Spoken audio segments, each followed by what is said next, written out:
और ये अपने को यहां मिला के ले लेना है कुछ इस तरह से, ये ओके।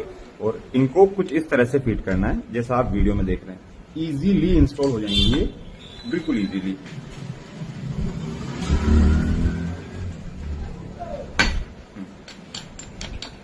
अभी अपना ये लॉक ही रहेगा क्योंकि अपना गैर शिफ्टिंग प्रॉपर नहीं है।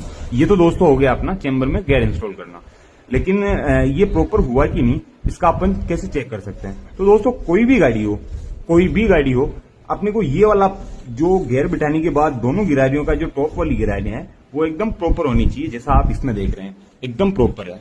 अब इससे आगे अपन गियर सेलेक्टर गियर पोल बिठा के लेंगे इसके। तो दोस्तों